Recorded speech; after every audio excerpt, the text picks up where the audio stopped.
Bwana Yesu asifiwe. Karibu katika ibada ya usiku kabla haujaenda kulala. Ni tafakari nzuri tunaenda kuifanya, na nitaenda kusoma katika kitabu cha Zaburi sura ya 92 na ule mstari wa 12 hadi wa 14. Biblia inasema hivi: mwenye haki atastawi kama mtende, atakuwa kama mwelezi wa Lebanon.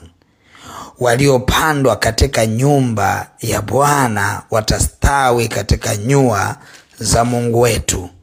Watazaa matunda hadi wakati wa uzee, watajaa utomvu, watakuwa na ubichi.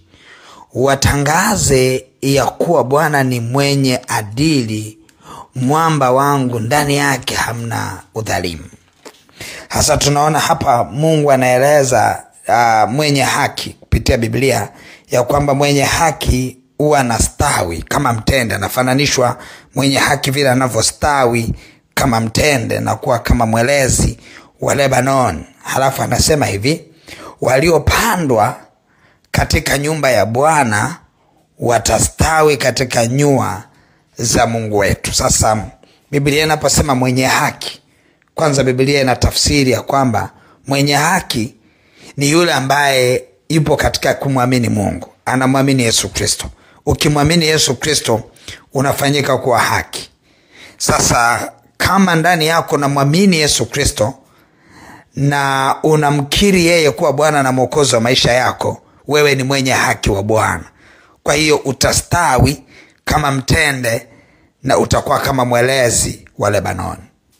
Halafu anasema waliopandwa katika nyumba ya Bwana watastawishwa, ama waliopandwa kwenye nyumba ya Bwana watastawishwa katika nyua za Mungu wetu.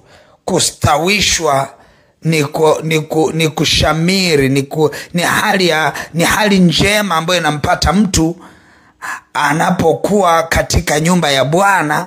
Ndio anasema huyu mtu amestawi.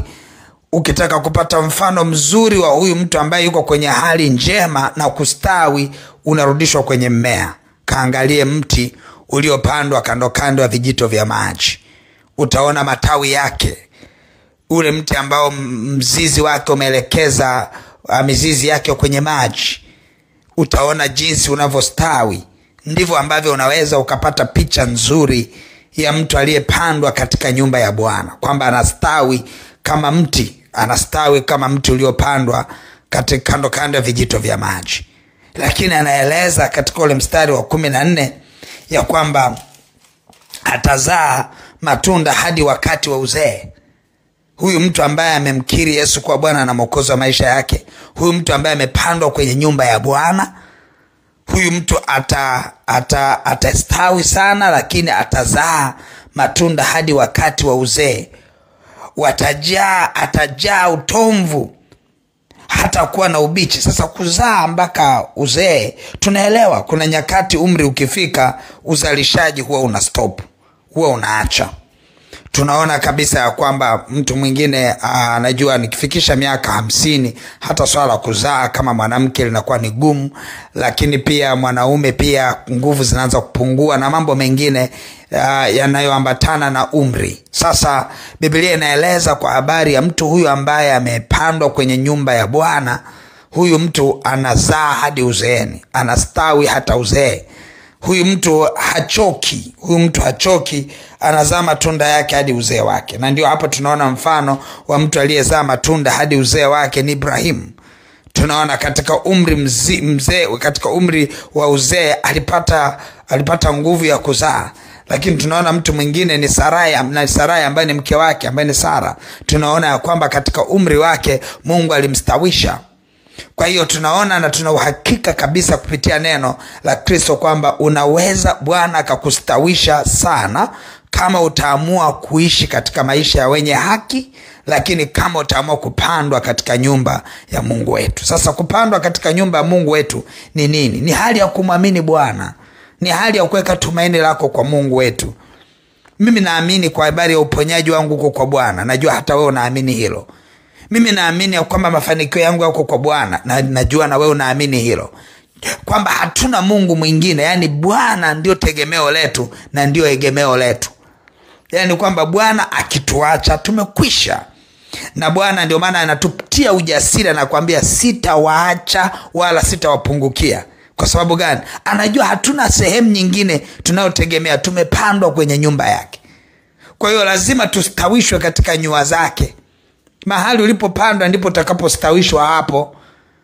Kwa hiyo tutaenda kustawi sana. Ndio hiyo tofauti ya mtu ambaye amepanda tumaini lake kwa waganga wa kienyeji, kwa wachawi, anategemea huko ndo atakopata utajiri. Ni ukweli utapata, lakini hautastawi. Ni ukweli utapata, lakini hautadumu. Ni ukweli utapata, lakini hutawarithisha watoto wako. Kwa sababu hauwezi kuwarithisha watoto wako utajiri unaotoka kwa giza. Labda uwarithishe giza kwanza.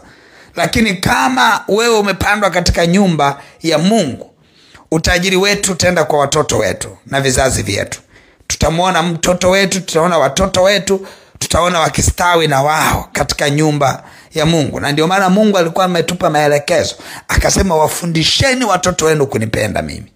Maana kumpenda Mungu na kuwafundisha watoto wetu kumpenda Mungu, ili na wao wapandwe kwenye nyumba ya Mungu wetu, kwamba ifike kipindi wasije wakamkataa Mungu tunayemwabudu.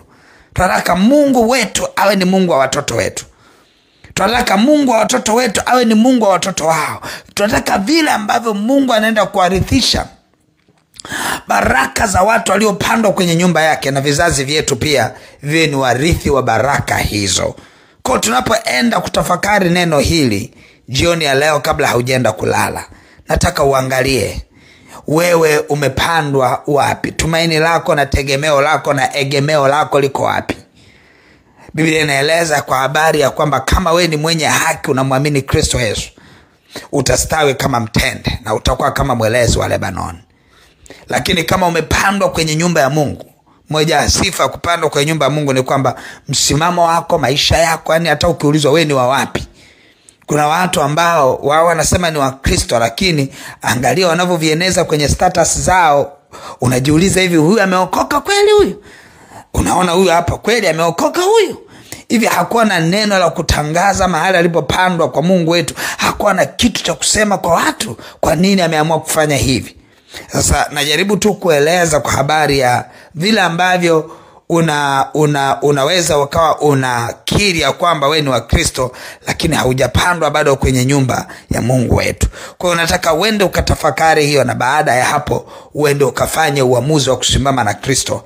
Ujue ya kwamba vile utakavyopandwa kwenye nyumba ya Kristo Yesu, utakavyopandwa mbele za Bwana, utastawi sana. Utazaa hadi uzee wako. Utazaa hadi uzee wako. Na hakika tutazaa hadi uzee wetu. Hautapungukiwa nguvu, iwe za kiume ama za kike, hautapungukiwa. Ile ni kwenda navyoongelea nguvu za kiume, naongelea uwezo wa mwanaume kuzaa. Ninapoongelea nguvu za kike, napoongelea desturi ya mwanamke kuzaa. Kwamba utafikia kipindi, kuna watu wengine wanaogopa kwamba mimi hata nikisema nimeolewa leo na nimekuwa mtu mzima hivi nitazaa kweli? Na kuhakikishia utazaa hadi uzee wako, mpaka utakaposema sasa basi. Lakini sharti ni lazima upandwe kwenye nyumba ya Mungu wetu.